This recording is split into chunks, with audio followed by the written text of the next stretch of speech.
On July 6, 2002, Michael Jackson led a protest outside the New York City headquarters of Sony Records. Standing directly in front of their building, he called them phonies and frauds while holding a banner that read, "Sony kills music." His reasons for turning publicly against his own label were layered and deeply personal. Michael believed he was the target of a carefully orchestrated campaign designed to dismantle his career. And at the center of it all was the ATV music catalog. This catalog controlled the rights to some of the most valuable songs in the history of recorded music, and Sony wanted it. They came to him with enormous offers. Michael refused every single one.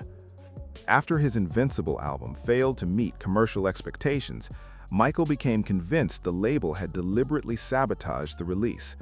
But the question worth asking is, why would a record label undermine an artist they profit from? According to Michael, the strategy was calculated. Force the album to fail, drain his finances, and leave him with no leverage. Once he'd lost the millions he poured into the project and had nowhere else to turn, he'd have no choice but to go back to the label for funding. And at that point, surrendering the catalog would be the only card left to play. Michael never publicly reconciled with Sony and held on to the ATV catalog until the day he died. But in the end, Sony won. Within a few years of his passing, Michael's estate sold the ATV catalog directly back to the company. And then, to make things significantly worse, the estate proceeded to sell half of Michael's entire personal music catalog as well, something he had explicitly and repeatedly refused to do while he was alive. Michael spent the final years of his life fighting the machine. He believed labels like Sony used contracts as permanent traps, tools designed to exploit artists indefinitely. And we're watching that exact dynamic play out right now through his brand new biopic. Even nearly 2 decades after his death, his likeness is being used to generate hundreds of millions of dollars. Sony acquired his music rights in 2024, and almost exactly 2 years later, a major biopic arrived in theaters, one that reframes and reintroduces the Michael Jackson story for an entirely new generation. The film functions as a large-scale rebranding and marketing operation built around a newly purchased asset. Think about the timing carefully. Michael has been gone for nearly 20 years, yet a major studio only greenlit a positive biographical film after the label secured his rights. That is not a coincidence. This corporatization of his legacy is precisely what Michael was warning people about. He told us they were trying to exploit him. He refused to be reduced to a product on a balance sheet. He was pulling back the curtain on how the industry actually operates, how corporate executives view artists not as human beings, but as revenue streams to be monetized until there's nothing left.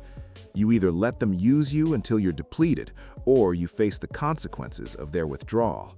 That is the foundation this industry was built on, and we are watching it repeat itself in real time. Fast forward to 2026, and a strikingly similar battle is playing out, this time involving the best-selling hip-hop artist on the planet and his label, Universal Music Group. Back in 2024, Drake entered one of the most publicized feuds in rap history. The Kendrick versus Drake moment resulted in the majority of hip-hop fans siding with Kendrick, and Not Like Us became the anthem that defined the entire moment. Drake became the subject of widespread ridicule online. But while the public consensus was clear, Drake had a very different explanation for what happened. Just like Michael Jackson before him, Drake concluded he was sitting at the center of an industry conspiracy. He began to believe that record labels, streaming platforms, and Kendrick Lamar were actively colluding to remove him from his position at the top.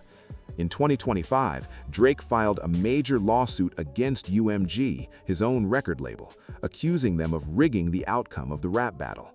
His legal filing claimed UMG manipulated the narrative behind the scenes by paying for bots, brokering secret deals with streaming platforms, and hiring influencers to artificially inflate the performance of Not Like Us.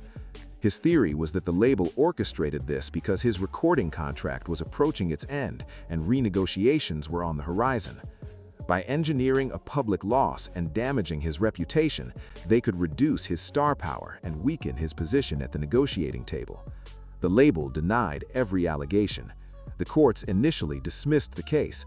Drake filed an appeal and kept fighting, continuing to call the industry out directly through his music.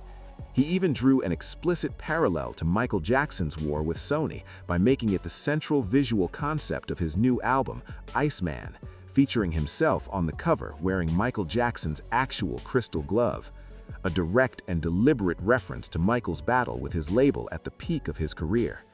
Throughout the album, Drake takes repeated aim at his label, demanding creative freedom and accusing them of exploiting his catalog. One scene from his Make Them Know music video makes the statement impossible to miss. Drake is shown walking into a streaming farm housed inside a hidden warehouse. He walks back out carrying a gasoline tank, pours it across the phones, and sets the entire operation on fire, all while wearing the Michael Jackson glove.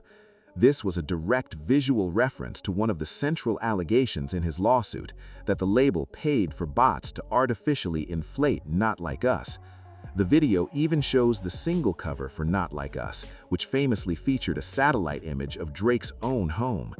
The entire sequence was constructed to cast Drake as Michael Jackson, an artist willing to burn everything down in pursuit of justice he believes he's owed.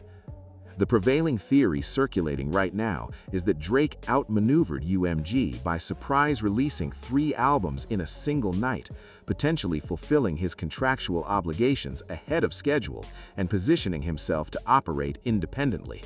But if you watched my previous video on the Drake album, you already know that something about this rollout doesn't quite add up. I pointed out how Drake was directing bars at his label on an album his label simultaneously released, which is a significant contradiction on its face. If you want to dig deeper into what I found there, watch that video immediately after this one. Drake is clearly leaning into this artist versus the machine narrative by invoking Michael Jackson.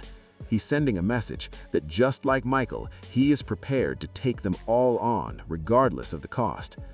Angie Stone did the same thing in the final months of her life. In December 2024, Stone posted a video online making a series of serious allegations against Universal Music Group.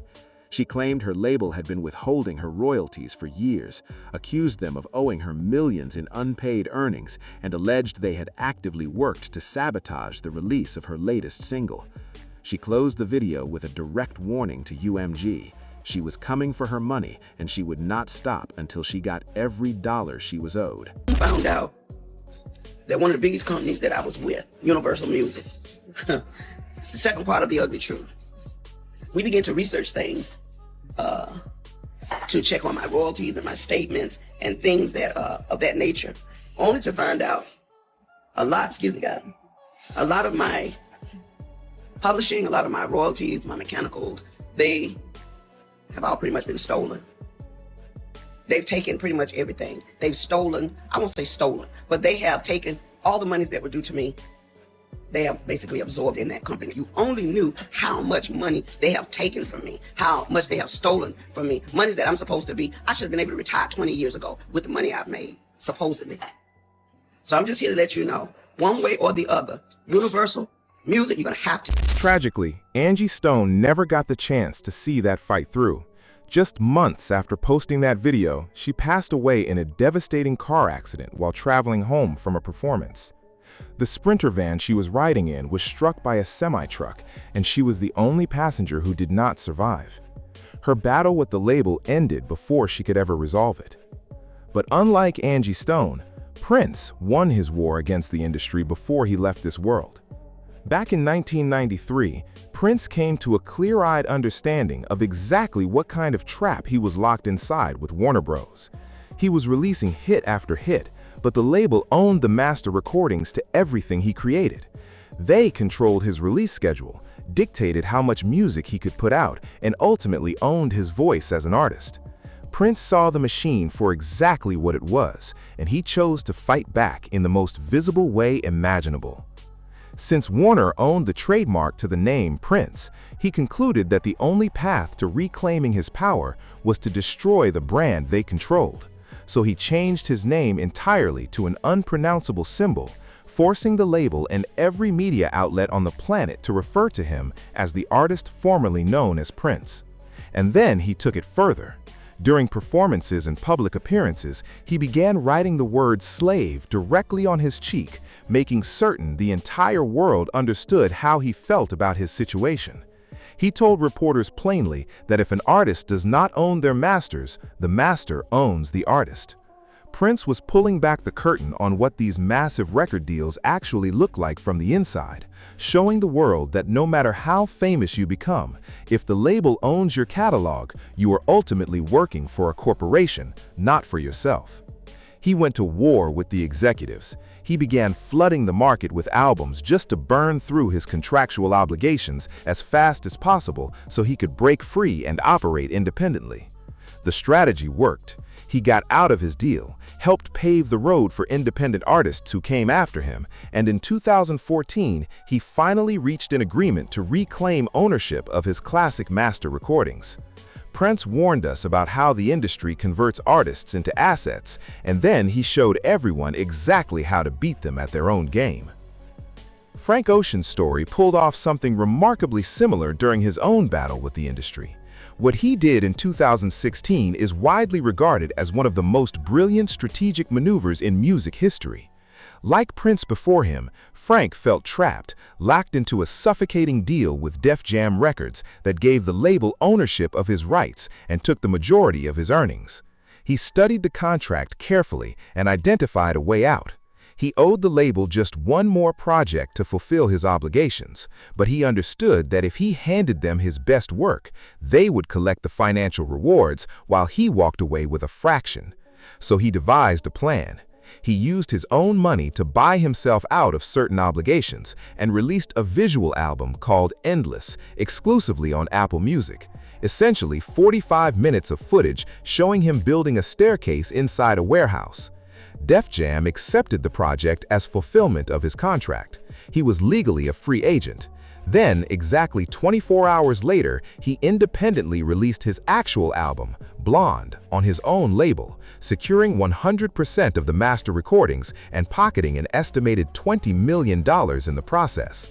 Frank Ocean used the label's own legal framework against them, and he did it so effectively that Universal Music Group immediately changed its internal policies and banned artists under its umbrella from doing exclusive streaming releases going forward.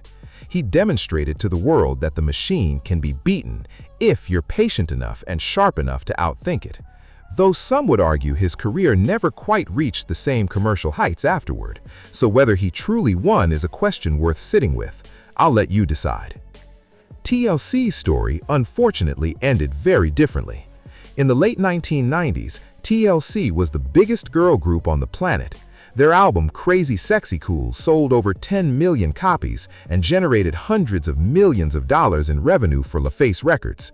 From the outside, they appeared to be living exactly the life people imagined for them. Behind closed doors, they were completely broke.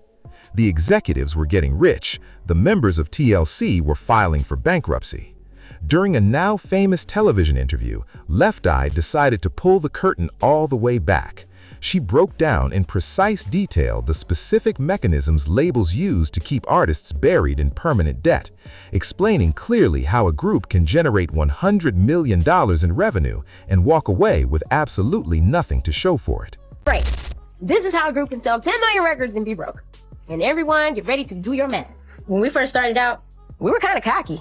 Okay, there are 100 points on the album. TLC had 7. Every point is equal to 8 cents. All right? 7 times 8, 56 cents. But as time went on, we learned a lot. That means every time an album gets sold, TLC gets 56 cents. So 10 million records, $5.6 million. Seems like a lot of money. Well, it's not a lot of money when the record company has spent $3 million to record your album. And in the record business, we pay all costs back to the record company. We pay recording costs, video costs. My most watched video on this channel breaks down exactly how record deals actually function from the inside. If you haven't seen it yet, watch it after this one. It lays everything out in full detail. Left Eye did something rare and genuinely courageous by exposing the financial trap buried inside these massive record contracts. She made sure fans understood the truth, that the executives writing the rules are the ones getting wealthy, and that reaching the highest level of fame is absolutely no guarantee of financial freedom. When you step back and look at all of these artists together, the pattern becomes impossible to ignore. Michael Jackson, Drake, Prince, Angie Stone, Frank Ocean, and TLC, all of them reached the absolute peak of what this industry offers, and every single one of them arrived at the same conclusion. The executives use deliberately complex contracts to secure ownership of an artist's voice, their likeness, and their creative output. As long as an artist stays quiet and works within the system, the machine keeps them visible and relevant. But the moment they begin demanding ownership of what they actually created, the machine turns on them every single time. These artists risk their careers and their public reputations to show the world what the entertainment business actually looks like from the inside. The system survives by keeping the public focused on the music and the spectacle so that nobody ever looks closely at the paperwork. That is by design. And it's a significant part of why so many people have come to view signing a major record deal as a form of surrender. The moment that contract is signed, the label effectively owns a piece of you. I recently covered the film American Satan because it captures this dynamic in a hard way to look away from. In that story, a band makes the ultimate bargain for fame and success, and while they gain everything they thought they wanted, they quickly discover something deeply unsettling buried in the fine print. If you want to understand what fame actually costs, watch that video next.